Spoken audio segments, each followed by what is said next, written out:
What do you dream of? And please take less than 45 minutes to do it. Well, let's see. I think a big issue, as everybody at this table will say, has got to do with housing for the chronically mentally ill. And it's got to do with a concept that is a debate with NAMI as well, about that there's a subset of chronically mentally ill persons who benefit by being in a structured environment, which means not only a safe place where they get food and they get good health care, but they get psychiatric services. Realize in 1993 there were almost 4,000 state psychiatric hospital beds, and this year there's less than 700 beds. So the beds have shrunk, and that means the most severest of mentally ill people are often homeless, or often they're in the Wesley Long emergency room, or they're in the worst place, they're in prison.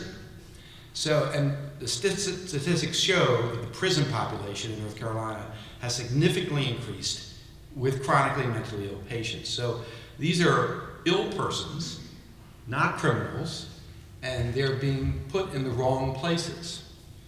The other place they go, as we talked a little bit about, is they die, because the chronically mentally ill has a lifespan 25 years shorter than the general population, and they don't die of a special disorder. They die of heart disease and things that are completely treatable. They just don't have access to good care. So they die earlier. So my wish is to create housing settings where chronically mentally ill persons can live together, and they can get housing plus have psychiatric services delivered on site. So instead of them having to go to some public center or some mental health clinic, psychiatrists, therapists, group therapists come to their place and deliver services. So you said this is my wish list, right? Yes, sir. There's some economists who are saying this won't work. You want small groups and it's hard to do. But as this Jack and I have been talking about, besides being a person who takes care of chronically mentally ill, I'm also a geriatric psychiatrist. And one thing I do during the week is I'm a consultant at 7 different nursing homes and assisted living homes. So I go to nursing homes and assisted living homes, and I deliver psychiatric care to them. So your grandmother doesn't have to come to my office. I come to her, which is much better. She gets much better care if I go see her in her own environment. So the issue is that in our system, there are places that are Alzheimer's assisted living settings that are just for dementia, just for Alzheimer's, and they're specialized and they're just for Alzheimer's. So the discussion is the concept of why can't there be assisted living home settings just for the chronically mentally ill, where they get specialized care.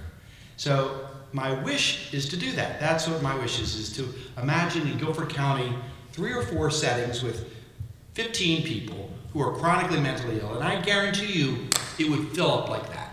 Because we're always talking about we cannot find a place, a group home to put people in, to a good place. And again, I'm not looking to dump them into a place just to get food and housing. I want a place that also delivers services, psychiatric services. Because with my experience with geriatrics, the best way to do this is to go to them. I was just wondering, is this something you deal with, Marvin, very often? One of the things that I see is that what can you do? We need services. Well, what can you do in your own house? Sociologists, psychologists, psychiatrists, and many of the other ologists have come together across the country. And what they have said is that there are 5 things that affect people, either positively or negatively, or one of ambiguity.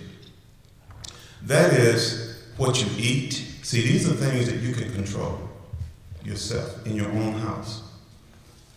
What you eat, and when you eat what you eat. Exercise, you don't have to go to the Rush gym to get exercise. Research has shown people that live in houses that are 2 floors live longer. You know why? Because they have to go, there you go. What's your name? Alan, you should be up here.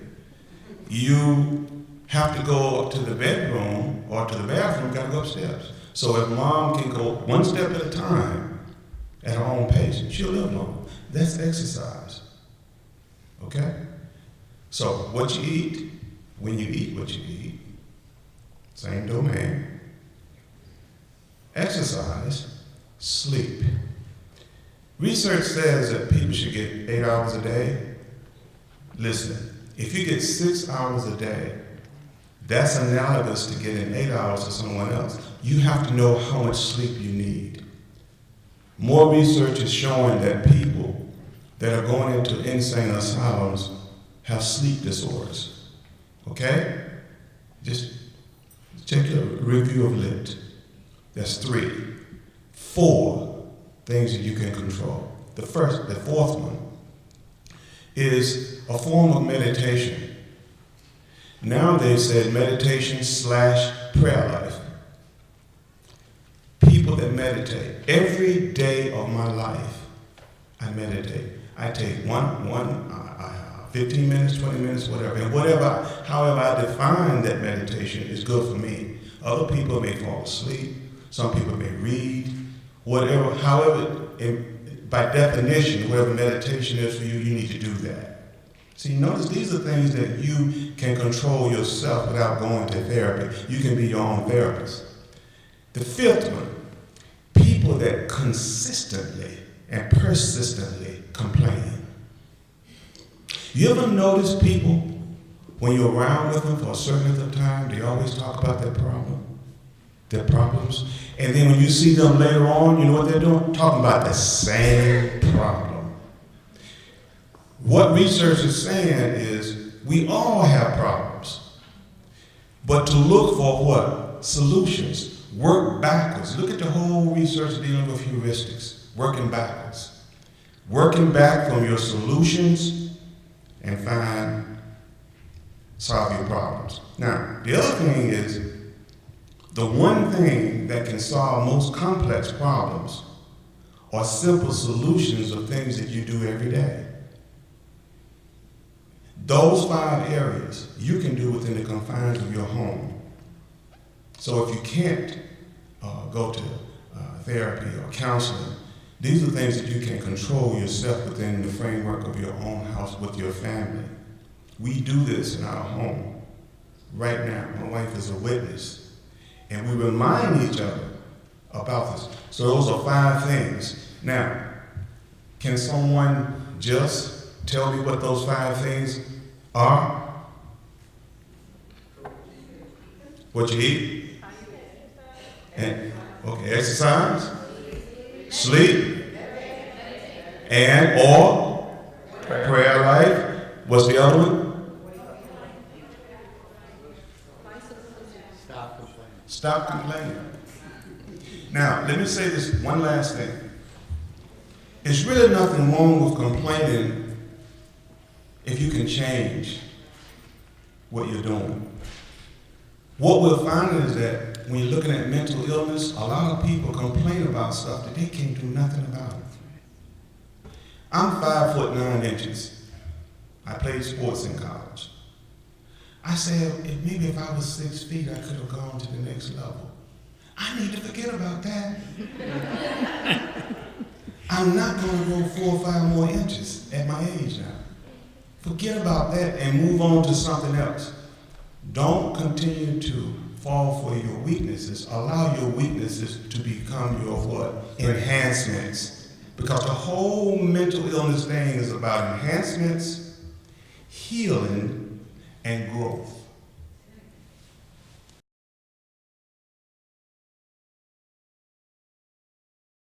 I believe that the thing that families and consumers have that no one else does is the currency of story. And this is the idea of what does it mean to be in the shoes that you're in, and to be able to tell that story to folks who don't necessarily understand. So whether it's other family members, your care team, how you communicate with your physician, however that is. One of the things that we've done at NAMI, North Carolina, is that we've had an advocacy day recently where we actually took folks to the General Assembly so that they could tell their story to policymakers. We're going to be doing more of that this legislative session, but it's not just about going to Raleigh and talking to the folks over there. It's about telling folks locally. The only way that we change the sort of course of where things are going as a state is for there to be sort of almost a coming out process, as it were, of all the folks in the state who have a story to tell.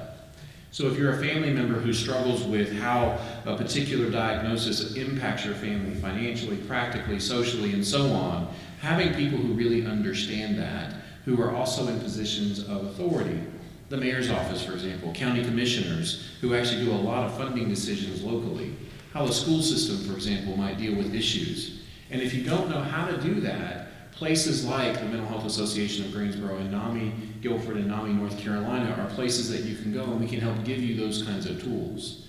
What I find on an individual level is I'm always floored when I meet someone who's able to take the different threads of their experience and weave it into a tapestry that is theirs, it is their story, and to then have them be able to share that with other folks. The empowerment that comes from sharing what your experiences are, positive and not so positive, but to then be able to find strengths from the not so positive to offer up as suggestions for how the system could be different. In my clinical work, whenever I was in practice, I used to say to folks, the first thing that we've got to do is we've got to name this illness so we can get mad at it. You've got to be in a relationship with this illness. It's not going to go anywhere. In my family, I have family members who still have not been able to do that. And one of the things that I find is that I can be mad at mental illness all day long, but until I do something with that energy, I'm not going to be able to take any steps forward. We can't grow if we don't take any steps forward. So part of understanding that your currency as a community and your currency as an individual person is being able to take this story and do something with it.